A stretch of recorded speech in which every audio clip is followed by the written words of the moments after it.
why do you think that we're experiencing so many examples of shoddy building? I think two main things. First of all, a lack of supervision in some cases, and also a lack of a quality plan that a principal builder is using to manage the inputs of those sub-trades on site. Once upon a time you had a principal builder, he did just about everything on site. Now increasingly a lot of tasks are being done by sub-trades which are being brought onto site by a principal builder.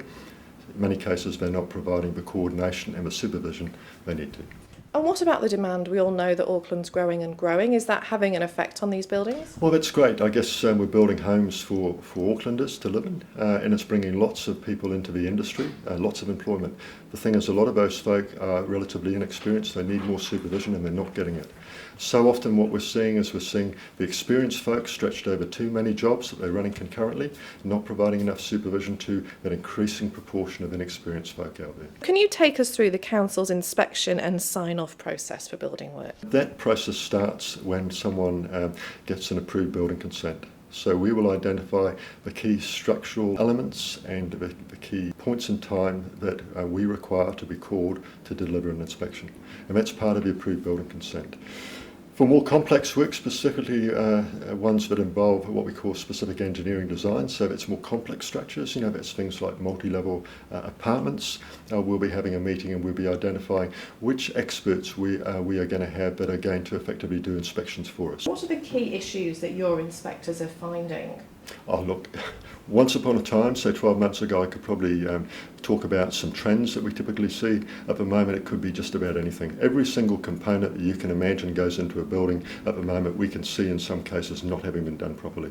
Non-compliance in just about every particular area. So we're not saying that, on every site we're having problems. We've got a continuum of folk out there. We've got some absolutely world-class builders, but we've also got some folk in the middle who need more experience. They don't know what they're doing. So we're finding fastenings which require screw bolts to hold them in, to provide structural integrity on a building. They're being held in by jib clouds. What does the builder have to do if the inspection actually fails?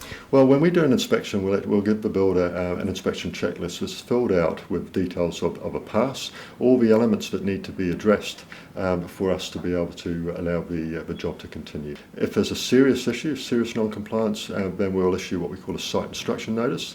That could be everything from actually stopping work altogether, or it could be requiring them to do specific things to sort out that non-compliance. And finally, if we're dealing with someone who's actually not listening, we'll use a notice to fix. Use that for more serious non-compliances as well. That might mean we close the whole job down, or we'll close down that part of the job where that non-compliance is. Now, some of the building work seems to have got quite far down the track before some of these problems are found. Why is that? Well, look, every development is different, has different elements to it. It proceeds at a different pace. Inspections that have been identified in that approved building consent haven't been called. Remember, we're actually not just turning up randomly, we're actually turning up when someone invites us to come. And sometimes we're not being invited. We turn up subsequently and we realise that skipped an inspection, it usually means a slowdown in work on site so that we can actually feel confident that those elements have been done properly. And can you assure people that all these problems you are finding at the beginning, middle or the end of the stages, that they can all be made safe? One thing about construction is there's always a way to remediate anything. The issue, I guess, is whether it's viable to remediate it.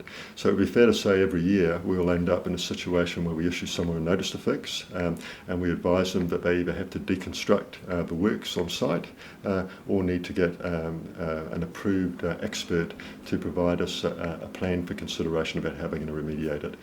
So how can a potential homeowner check that their building or their home actually complies with the building code? I think this whole process starts with a decision about who do you want to actually do your design, who do you want to do your building, because you've got to recall that the people who are responsible for ensuring that your dream, the house that you want to live in, is actually going to perform, it's going to be compliant with the building code, is your designer and it's your builder.